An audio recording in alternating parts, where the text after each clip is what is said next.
नमस्कार मैत्रिणींनो, खमंगमध्ये आपले स्वागत आहे।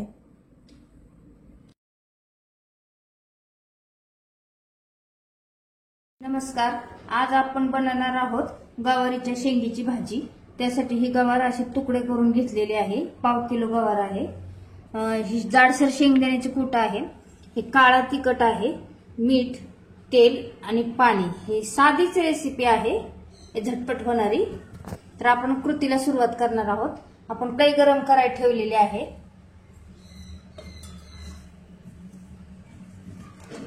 तर आपण अगोदर गवार घालून घेऊ।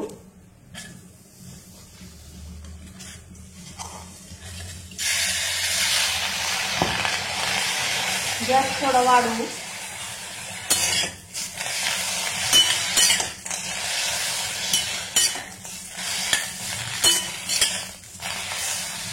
थोडंसं पाणी सुटके झाले ना की मग आपण त्यामध्ये तेल घालणार आहोत।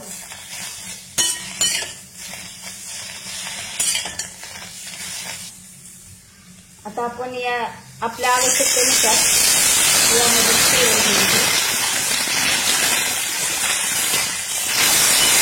तेल घातल्यानंतर शेंग चांगली भाजायची आणि खरपूस भाजली पाहिजे, तर शेंग भाजी छान चविष्ट लागते। त्याची भाजी गवारी शेंगीची चांगली तेलामध्ये भाजून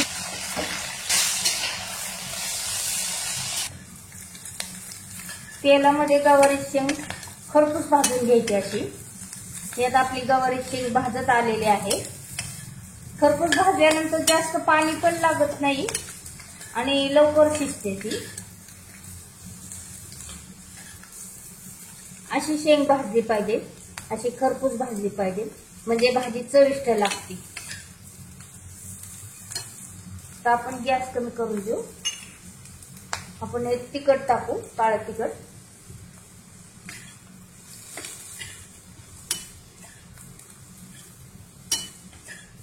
तुमच्याकडे काळा तिखट नसेल तर तुम्ही लाल मिरची पावडर किंवा कांदा लसूण कुठलीही वापरू शकता, किंवा हिरवी मिरची सुद्धा वापरू शकता। आता आपण मीठ घेतलं होतं 1 चमचा, ते पण घालून देऊ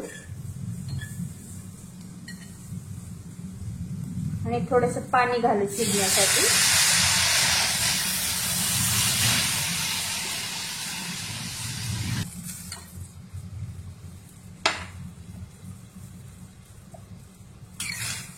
पाच मिनिटं गवारी शेंग आपण शिजून देऊ। आता आपली शेंग शिजत आलेली आहे, हे पहा शिजलेली आहे।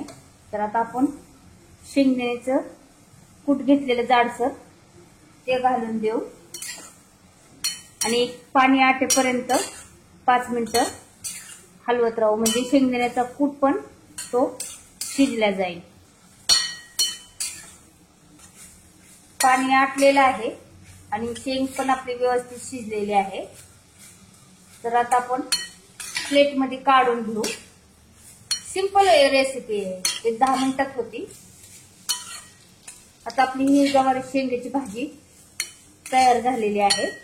आता आपण प्लेटमध्ये काढून घेऊ। गॅस बंद करून देऊ आणि प्लेटमध्ये काढून घेऊ।